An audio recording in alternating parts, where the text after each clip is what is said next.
네, 플러스픽 시간입니다. 이주호 기자와 함께하겠습니다. 네, 어서 오세요. 네, 안녕하세요. 이근영 기자가 네. 계실 줄 알았는데 송민아 기자가 계셔가지고 네, 휴가 기간이라 제가 좀 대신 하게 됐습니다. 네, 또 한 번 네. 만나 뵙게 됐는데 좀 소감이 어떠신지 궁금합니다. 네, 뭐 반갑습니다. 네. 네. 첫 번째 소식부터 바로 한번 볼까요? 네, 알겠습니다. 네, 사라지는 보신탕집. 네, 혹시 보신탕 드시나요? 보신탕, 저는 뭐 특별한 이유는 없는데 먹진 않습니다. 네. 저도 먹진 않는데요. 첫 번째 키워드는 사라지는 보신탕집으로 키워드를 잡았습니다. 문재인 대통령이 27일 오후에 김부겸 국무총리와의 주례회동 자리에서 이제는 개 식용 금지를 신중히 검토해야 될 때가 되지 않았느냐 뭐 이렇게 발언을 한 것으로 알려졌는데요. 이렇게 문재인 대통령이 직접 개 식용 금지를 검토할 것을 촉구하면서 법제화도 추진될 것으로 보이는 상황입니다. 아, 그렇군요.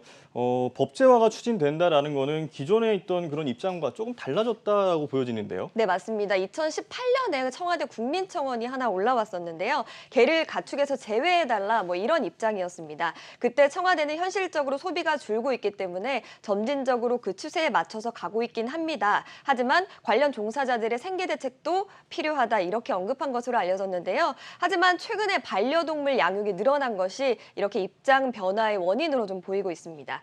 보시는 것과 같이 농식품부에 따르면 지난해 기준으로 반려동물을 기르는 가구는 무려 638만 가구에 달하는 상황입니다.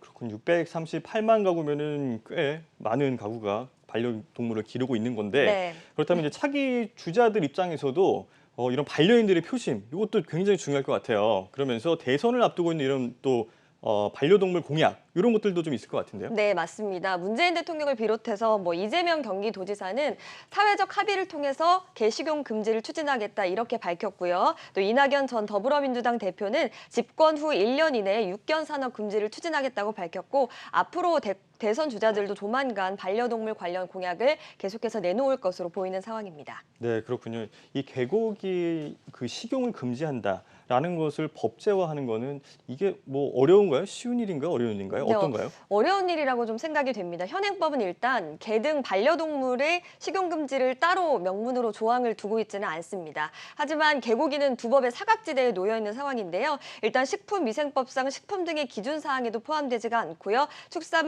축산물 위생관리법과 시향령에서 다루는 가축의 범위에도 들어가지가 않는데요. 이 때문에 개고기 식용을 막기 위해서는 별도의 조항을 삽입을 하거나 한시적으로 특별법을 만드는 것이 대안이 될 수 있다. 이런 지적들이 나오고 있습니다. 네, 그렇군요.